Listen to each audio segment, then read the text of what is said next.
Did you expect that the finals will be played between two non-Korean players, aka that you will face someone else than a Korean rival when fighting for the trophy? Initially coming to the tournament, I didn't. I do think Rainer had a good chance. His level is pretty high, but at the same time, I do always feel like it's pretty unlikely two Koreans make it, etc. Yeah, it's just pretty unlikely, but obviously yesterday, well, I guess yesterday was kind of obvious already. But yeah, after I saw the bracket, I kind of felt like Rainer would make it, and it's kind of up to me if I will make it from the bottom bracket, because the bottom bracket was quite hard, especially for me. Okay, and is your preparation different for the Korean players, or is the difference actually finally erased after almost 2 decades in StarCraft history?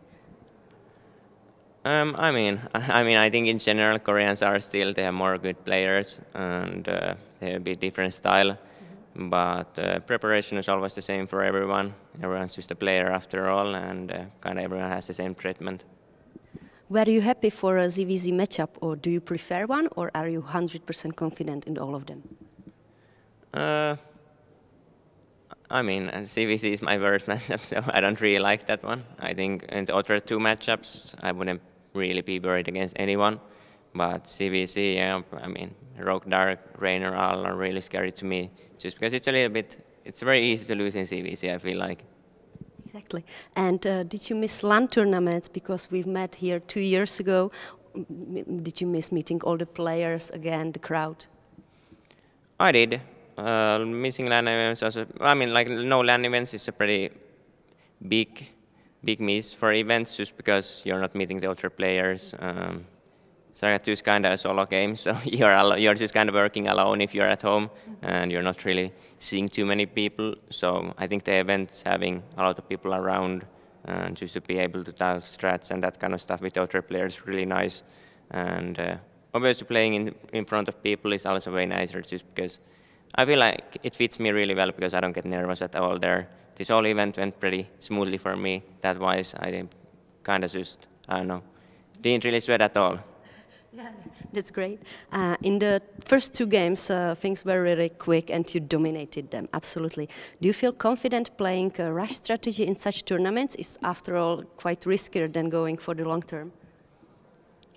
It is riskier, but at the same time, I feel like going for the cheeky wins is sometimes nice. I kind of already knew, like, way before coming to this tournament, that I might, if I was to play Rainer in this tournament, I will do the rush strat I used in the second game. But yeah, it is a bit risky, but if you do your preparation well, I feel like you can get really easy wins with those strats. And obviously before, I always used to prefer the macro, the longer games. And I kind of still do, but that's kind of why I have started mixing that kind of stuff in. And in the third game, I would say a Baneling game, what happened there? What went wrong?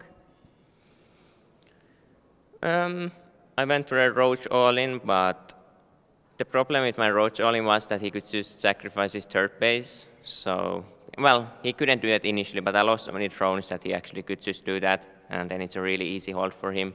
I feel like if I had like 30, 35, 38 drones there while doing the attack, then it would be fine just to get the third base. But now it wasn't. I think the game started pretty well, but I messed up a couple of times there.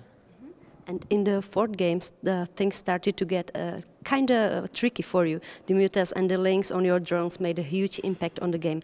Was your focus also impacted by the tied-up score?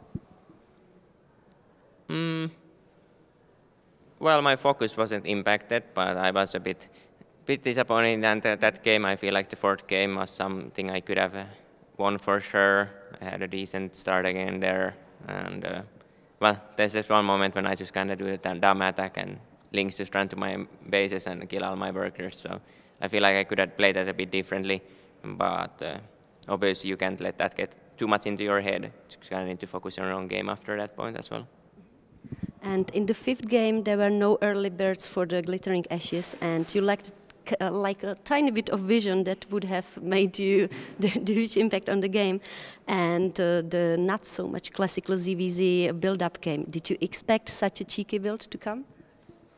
The build something Rainer has used before. but probably not in the last like 2 years. So I was a bit surprised. I was expecting him to play Mutas after I saw that many links, and he also made upgrades for the links. But yeah, I wasn't expecting it, but I was kind of expecting something around those lines. I was kind of expecting him to do the same with his Mutas. I was kind of planning to do a Nidus event on that map, but I backed up on that plan. But that would have been a really nice plan. Yeah, that would have been epic, absolutely. And in game number 6, Reynor was massively outnumbered on the ground, and then your roaches came and turned the game over, sending you to the final match. Did this give you the needed mental boost to give back to the winner's mindset? Well, I was still in the winner's mindset when game 6 started, but yeah, I have to say I was a bit worried. I kind of wanted to do just an attack there because I kind of knew there's a good chance he thinks I'm going to play standard the 6th game because he just did a greedy build. So he's probably going to think I'm going to all-in him. So I just actually all-in him. And yeah, that went really well. He didn't have the best build order to counter my build, and just not enough units there. And obviously always convincing wins are really good for your mental. And in the last game, there were no unnecessary risks, solid game, safe builds, massive fights of all the armies. Would you have preferred a faster and more straightforward result? Because for us, the viewers, it was absolutely epic game, but for you, maybe not so much? Yeah, I do feel like I should have won that game a lot easier. He fought really well in that match, and I did some mistakes to let him back into it. But yeah, obviously I would have liked it to be a bit more one-sided. But at the same time, I guess it's good that the viewers get some close games as well, because at this point it doesn't matter for me. It's really easy to close or not a one-sided game. Thank you so much, and once again, congratulations. Thank you.